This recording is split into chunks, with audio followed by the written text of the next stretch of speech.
United States military has always operated on the assumption that it could strike anywhere in the world and also stop enemy missiles before they make impact. Then China paraded a missile that its entire architecture could not stop. It was October 1st, 2019, and the weapon rolling through Tiananmen Square was something American missile defense had never been designed to handle. A maneuvering warhead that glided back from the edge of space at speeds between Mach 5 and Mach 10, pulling evasive maneuvers that no existing interceptor could match. What was the United States response to this technology? Join us as we break down the capabilities of America's first operational hypersonic weapon. Speed alone does not make a weapon hypersonic in the militarily significant sense. An intercontinental ballistic missile re-enters the atmosphere at speeds above Mach 20, but an ICBM follows a predictable arc, a ballistic trajectory that can be calculated from the moment of launch, tracked by radar, and targeted by interceptors that know where it is going before it gets there. The physics of a ballistic missile are the physics of a cannonball: predictable, parabolic, theoretically stoppable if the defense systems are fast enough and accurate enough. A hypersonic glide vehicle works entirely differently. The booster rocket hurls it to near-space altitudes where it separates and begins to glide. From that point, it is no longer following a predictable path. It has enough aerodynamic control authority to maneuver in flight, change course, drop altitude, and execute the kind of lateral shifts that a missile defense system cannot anticipate or calculate a firing solution against in the seconds available. It travels too fast for most short-range interceptors to catch, and too low for the long-range exo-atmospheric interceptors designed to hit ballistic missiles at the top of their arc. It exists in a gap that the existing architecture of American missile defense was never built to cover, at speeds that compress warning time to nearly nothing, executing maneuvers that the physics of conventional re-entry vehicles make impossible. That is what China put into operational service in 2019 with the DF-17. That is what Russia deployed in the form of the Avangard, a nuclear-armed hypersonic glide vehicle launched from an ICBM booster, declared combat-ready in December 2018, claimed by Moscow to be capable of speeds above Mach 20 and sharp evasive maneuvers during its terminal dive. That is what Russia has been firing in Ukraine in the form of the Kinzhal air-launched ballistic missile, a weapon that demonstrated hypersonic delivery in an actual shooting war against actual targets, against actual air defenses that could not stop it. And that is the technology that the United States, despite being the country that pioneered hypersonic research in the 1950s and conducted the first sustained scramjet flight in 2013, found itself without operational service for years after its adversaries had put it in the field. The gap was real, and the Pentagon knew it. In congressional testimony, senior defense officials described China as leading both Russia and the United States in hypersonic weapons, in terms of operational systems and supporting infrastructure. China has conducted more hypersonic tests in the past decade than any other nation. By 2025, it had multiple distinct hypersonic weapons, either operational or in advanced development.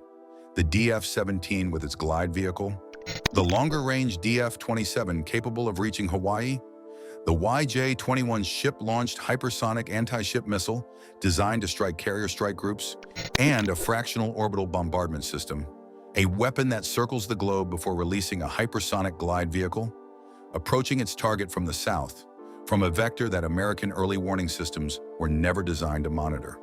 The Defense Intelligence Agency's chief scientist for science and technology told U.S. lawmakers directly that China is leading Russia in both supporting infrastructure and the number of systems. For American military planners looking at the Western Pacific, the threat picture this creates is specific, concrete, and deeply uncomfortable. The DF-17's assessed range of roughly 2,000 kilometers puts every American airbase within the first and second island chains at risk. Kadena Air Base in Okinawa, Andersen Air Force Base in Guam, the forward deployed naval assets on which any American response to a Taiwan contingency would depend. In the opening hours of a conflict, a coordinated DF-17 barrage against those bases could crater runways, destroy fuel storage, and disable the fixed infrastructure that American air power requires to operate, all before a single American aircraft got airborne. all before a single American interceptor had time to attempt a response. And none of the Patriot batteries, THAAD systems, or Aegis ships currently positioned in the region were designed to handle the combination of speed, maneuverability, and flat glide trajectory that the DF-17 presents. This is not a theoretical future threat. It is today's threat, sitting in operational units of the People's Liberation Army Rocket Force on mobile launchers that can relocate and hide, ready to fire. The United States Air Force's answer to this problem was supposed to be the AGM-183 Air-Launched Rapid Response Weapon, an air-launched hypersonic glide vehicle that a B-52 could carry and release, giving American strike aircraft their own hypersonic capability. The program was canceled in March 2023 after a string of failed tests that left the Air Force without the flight data it needed to demonstrate the weapon worked reliably. A subsequent attempt to revive the program was announced in 2025, but the Air Force's primary hypersonic effort shifted to the Hypersonic Attack Cruise Missile, a scramjet-powered weapon that sustains powered hypersonic flight to its target rather than using a glide vehicle, with operational deployment targeted for 2027. That program is real, it is funded, and it represents a fundamentally different approach to the same problem. But it has not yet fielded a weapon. The Army's program did not cancel. It struggled, it delayed, it cost more than planned, and it missed nearly every original schedule milestone. But it kept going. In December 2024, it conducted a live-fire test that defense officials described as a success. The first successful full-system ground launch of the long-range hypersonic weapon, using an actual battery operations center and transporter erector launcher under operational conditions. A second successful end-to-end test followed in April 2025. Fielding activities began in December 2025, and the Army confirmed in January 2026 that the process was on track for completion in early 2026. The weapon being delivered to American soldiers is called the Dark Eagle. The name was formally assigned by the Army in April 2025, and it fits. The Dark Eagle is designed to be fast, hard to see, and lethal before the target knows it is coming. The system consists of a common hypersonic glide body, developed by Dynetics, a subsidiary of Leidos, derived from the Army's alternate re-entry system and Sandia National Laboratories research, mated to a Navy-designed 34.5-inch booster rocket.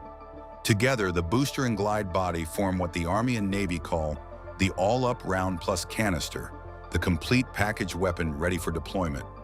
The glide body separates from the booster after launch, enters a high-altitude glide, and maneuvers to its target at Mach 5 or above across a range in excess of 1,700 miles. One Army Dark Eagle battery consists of 4 transporter erector launchers mounted on modified heavy trailers, each carrying 2 all-up rounds for 8 missiles per battery. A battery operations center provides command and control. The entire system is truck mobile, designed to be transported, emplaced, and fired from locations chosen for tactical advantage and changed to avoid detection and counterfire. The same shoot-and-scoot logic that makes the Chinese DF-17 so difficult to target and destroy before it fires. Mobility is not an optional feature. It is the core of the survivability concept. A hypersonic weapon that sits in a fixed location long enough to be targeted becomes a priority aim point for an adversary's own precision strike assets. The first operational battery is assigned to the 5th Battalion, 3rd Field Artillery Regiment at Joint Base Lewis McChord in Washington State, the unit that has been training with Dark Eagle equipment for years and that deployed 2 launchers to Australia in July 2025 for Exercise Talisman Sabre, the first time the Dark Eagle system had operated outside the continental United States. That deployment placed the weapon within range of targets across a significant portion of the Western Pacific, including the South China Sea approaches and potential targets in the opening phases of any regional contingency. It was noticed in Beijing. A retired People's Liberation Army senior colonel told the South China Morning Post that, in terms of weapons comparison, it was not a case of the Americans having something the Chinese did not, and added that what China has may even be better. The remark was as much a strategic signal as an assessment. The Dark Eagle does not exist in isolation. It shares its glide body and booster system with the Navy's conventional prompt strike program, which is designed to fire the same all-up round from Zumwalt-class destroyers and Virginia-class submarines. The The Zumwalt-class integration was originally planned for the end of fiscal year 2025, but has been delayed to 2027, as the Navy works through the engineering challenges of fitting the large-caliber weapon system into a warship that was not originally designed around it. Virginia-class submarine integration is in progress, with the goal of giving the Navy's most capable attack submarines a conventional prompt strike option that can hold distant targets at risk from the undersea domain, the hardest platform to detect and target of anything in the American arsenal. Together, the Army ground launcher, the Zumwalt destroyer, and the Virginia submarine represent a tri-domain hypersonic strike architecture. Land, surface, and undersea platforms all capable of delivering the same weapon, all presenting different tracking and targeting problems for an adversary's defenses, all compressing the decision timelines that any opponent must navigate if it chooses to act. The common glide body is not just an engineering economy, it is a strategic concept. Building production scale and test experience around a single hypersonic vehicle design reduces costs, accelerates reliability improvements, and allows lessons from Army testing to directly benefit Navy integration and vice versa. The cost of that glide body is high. A Congressional Budget Office study estimated roughly $41 million per missile for intermediate-range hypersonic boost glide weapons in 2023 dollars. And Army program officials confirmed that the flyaway cost for the missiles in recent budget requests exceeded that estimate. The Army's fiscal year 2025 budget requested $744 million for production of the third battery ground support equipment and its basic load of 8 missiles. The Pentagon's 2026 budget includes $6.5 billion for hypersonic and conventional weapons acquisition overall, with $3.9 billion allocated for research and development. These are not discretionary line items that get trimmed to pay for other priorities. They are the direct financial expression of a strategic judgment that the hypersonic gap is real, that it has operational consequences, and that the cost of not closing it is greater than the cost of the weapons themselves. Closing the production gap is a separate challenge from fielding the first battery. The Army plans to have the second Dark Eagle battery fielded in the fourth quarter of fiscal year 2026. The Navy's conventional prompt strike production ramp is tied to the pace of Zumwalt integration, which in turn is tied to the shipyard work that has been under pressure throughout the broader naval production crisis. The Air Force's Hypersonic Attack Cruise Missile, targeting 2027, uses a different propulsion concept, a scramjet rather than a boost glide system, which means it has its own distinct development and production timeline. American hypersonic capacity at the start of this decade is measured in batteries and test rounds, not in the deep magazines of operational missiles that a sustained conflict would require. China's position is different. The Defense Intelligence Agency has assessed that China has conducted far more hypersonic tests over the past decade than any other nation, and its industrial infrastructure for producing missiles at scale has no American equivalent. The DF-17 is already in operational service in the People's Liberation Army Rocket Force, in numbers sufficient to execute the opening strike scenarios that American war planners are required to plan against. The YJ-21 has been tested from surface combatants. The Fractional Orbital Bombardment System test in 2021 demonstrated a capability that caught American intelligence off guard, a hypersonic glide vehicle capable of approaching targets from any direction after a partial orbital transit. These are not theoretical programs. They are deployed or in advanced deployment, and they are being produced at rates that American open-source estimates consistently describe as alarming. The question of whether hypersonic weapons are as revolutionary as their proponents claim is genuine and contested among defense analysts. The argument for their transformative importance rests on the combination of speed, maneuverability, and compressed warning time. A weapon that travels at Mach 5 to Mach 10, maneuvers to defeat interceptors, and arrives at its target within minutes of launch fundamentally changes the calculus that military planners must use when designing force deployments, basing decisions and response timelines. A carrier strike group that was previously safe at a certain standoff distance becomes vulnerable if the adversary's hypersonic anti-ship missiles can reach it faster than the group's own defenses can respond.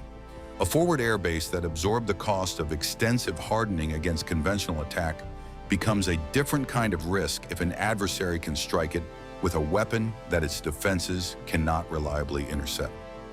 The argument against their transformative importance notes that hypersonic weapons are expensive, that they carry conventional warheads with limited destructive radius, that they require precise targeting data to achieve the accuracy that justifies their cost, and that existing missile defense systems are not as helpless against them as the most alarming assessments suggest.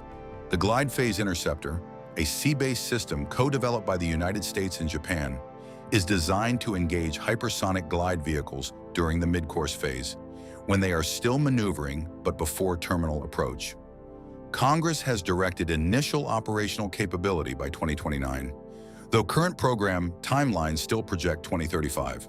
The broader missile defense architecture being developed under the Golden Dome Initiative, announced in early 2025, is intended to eventually provide layered coverage against the full spectrum of missile threats, including hypersonics.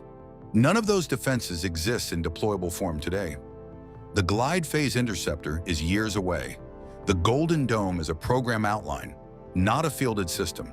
The hypersonic defense gap that exists right now in the spring of 2026 is the same gap that existed when China paraded the DF-17 in 2019. What has changed is that America now has something to put on the other side of the ledger. The Dark Eagle is not a complete answer to that gap. 8 missiles per battery, 2 batteries in the near term, a Navy shipboard variant delayed to 2027, an Air Force cruise missile not yet fielded, against an adversary with multiple operational hypersonic systems in numbers sufficient for coordinated salvo attacks. The math of the current balance still favors China in the Pacific. But the Dark Eagle is the beginning of an answer, which is different from having no answer at all.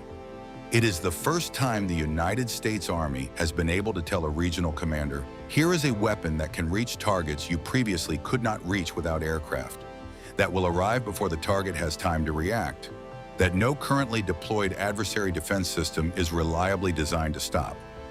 That last point matters as much as the speed. The value of a hypersonic weapon is not just in what it destroys. It is in the decision-making problem it creates for everyone who knows that it is deployed and pointed at them. A military planner who knows that a Dark Eagle battery is within range must account for the possibility that any asset they position, any radar they turn on, any launcher they deploy could be struck within minutes of being detected, with no reliable way to stop the incoming weapon. That uncertainty alters the positions of the forces. It changes whether certain high-value assets are committed to a theater at all. It determines whether a decision to act can be made within the available time, or whether the timeline for that decision has already been taken away. Patrick Mason, the senior official performing the duties of the Assistant Secretary of the Army for Acquisition, Logistics, and Technology, put the strategic logic directly. Hypersonic weapons will complicate adversaries' decision calculus, strengthening deterrence. Their speed, accuracy, and versatility are befitting their new popular name, Dark Eagle. Deterrence is the word the Pentagon keeps coming back to, and it is the right word. The Dark Eagle is not being fielded because the United States is planning to strike China or Russia with conventional hypersonic missiles. It is being fielded because an adversary who knows that America has the same capability they have, who knows that the opening salvo in any conflict runs in both directions, that American hypersonic weapons are in theater and ready, must make fundamentally different calculations about whether and how to act than an adversary who faces no such threat. For more than 5 years, while China's DF-17 sat in operational readiness, and the American answer remained in test programs and budget documents, that asymmetry existed. It was real, known to every relevant government and military personnel in the Pacific, and it carried the kind of strategic weight that no amount of diplomatic reassurance could fully offset. Dark Eagle does not eliminate that asymmetry, but it begins to close it.